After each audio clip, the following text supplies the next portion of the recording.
आज मैं आपको पढ़ाऊंगा साइलेंट लेटर ओ। तो चलिए शुरुआत करता हूं। तो यहां पर देखिए,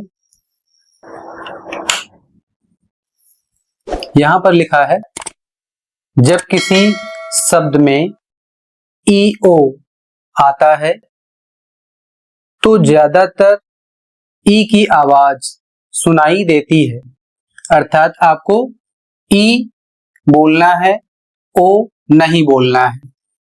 यहां पर आगे लिखा है और ओ साइलेंट हो जाता है। जैसे उदाहरण के माध्यम से समझिए, यहां पर लिखा है LEOPARD और इसका उच्चारण होता है लेपर्ड और इसकी हिंदी होती है तेंदुआ। दूसरा शब्द है JEOPARDY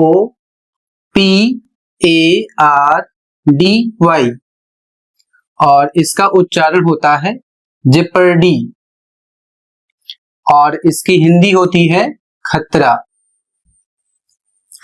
अगला नियम है जब किसी शब्द के अंत में ON आता है उसके पहले अनस्ट्रेस्ड सिलेबल होता है तो ओ साइलेंट हो जाता है। तो यहां पर सिलेबल का अर्थ होता है खंड। अब यहां पर देखिए उदाहरण के माध्यम से लिखा हुआ है और इन सभी शब्दों में ON आया हुआ है। तो यहां पर देखिए LESSON और इसका उच्चारण होता है लेसन और इसकी हिंदी होती है पाठ या फिर अध्याय। अगला शब्द है BUTTON और इसका उच्चारण होता है बटन और इसकी हिंदी भी बटन। यहां पर अगला शब्द है BECON और इसका उच्चारण होता है बेकन और इसकी हिंदी होती है सूअर का मांस। अगला शब्द है COTTON और इसका उच्चारण कॉटन और इसकी हिंदी होती है कपास या फिर रुई। अगला शब्द है POISON पॉइजन और इसकी हिंदी होती है जहर। अगला नियम है, इसमें लिखा हुआ है कुछ शब्द में O और U एक साथ आते हैं।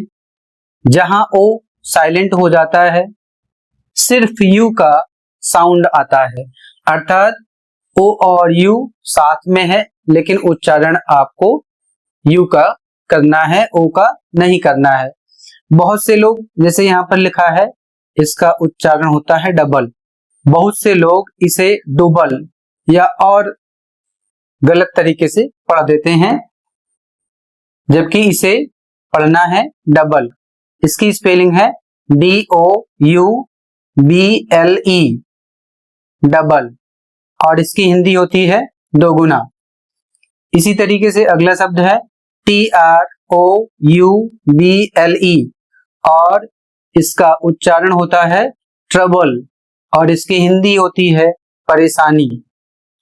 अगला शब्द है COUNTRY जिसे पढ़ा जाता है कंट्री और इसकी हिंदी होती है देश।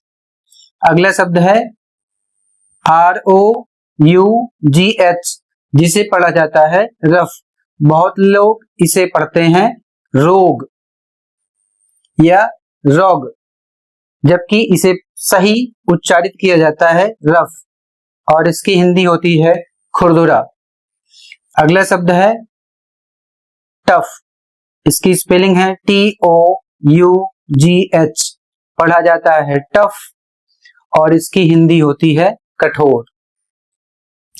अगला शब्द है COUSIN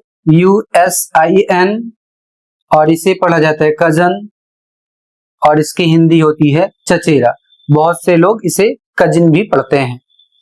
तो इसमें कुछ अपवाद भी होते हैं, जो किसी भी नियम का अनुसरण नहीं करते हैं, फॉलो नहीं करते हैं। जैसे अपवाद के रूप में यहाँ पर मैंने कुछ शब्द लिखा है।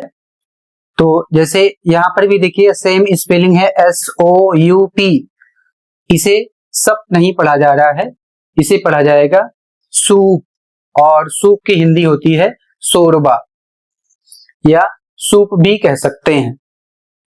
अगला शब्द है GROUP और इसे पढ़ा जाता है ग्रुप, जिसकी हिंदी होती है समूह। तो यहाँ पर जो अपवाद हैं उसे आपको अवश्य पढ़ना है और बाकी इन तीनों नियम को आपको अवश्य फॉलो करना है।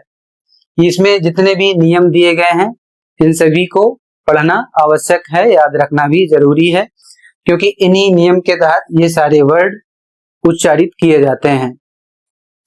यह वीडियो और लोगों तक पहुंचाएं ताकि अन्य लोगों को भी जानकारी हो सके। धन्यवाद।